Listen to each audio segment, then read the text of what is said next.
labo ngizwile ukuthi umhla ka12 intsha sizobe sinayo ke futhi lapha mhlawumbe ungakusithi halamuzi lapha endaweni yase Mzinyathi. Mzinyathi intokozo youth again yakhona e-UCCSA yasicela ukuthi icela sibambisane nabo njengoba siya kube yobhala ama exams bayafisa ukuthi sibasize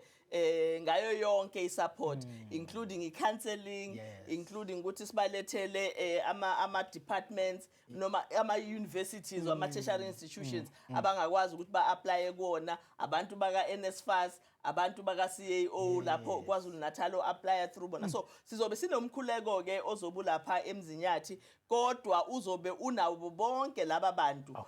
abenza ukuthi mangabe usuphasile ke kukuphi lapho yakhona but umkhuleko ke kuumkhuleko ozothi cha siyafisa ukuthi sibaphumelele but thina njengomnyango wezempilo siletha isupport ye counseling ukuthi njengoba izingane zethu ziyobhala ngicabanga ukuthi siqala ekupheleni kaOctober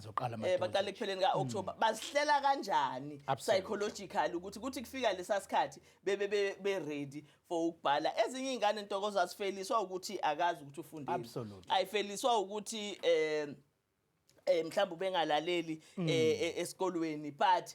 zifeliswa ukuthi uma ngabe sekufika isikhathi seexam uba overwhelmed uyabona ukuthi uthi uma ufika ephepheni uvela ungabi usazi nokuthi ufundeni so uyabona you become overwhelmed ukuthi because une pressure ayiphela i-matric is a time lapho nathi sifaka ipressure einganeni nazo sifaka ipressure kuzona ngoba siyazi ukuthi umatric isikhathi sokushintsha impilo yomuntu so uma ngabe overwhelmed and ungekho ready psychologically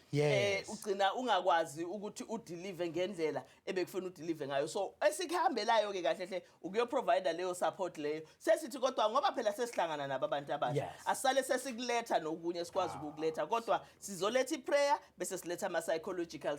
services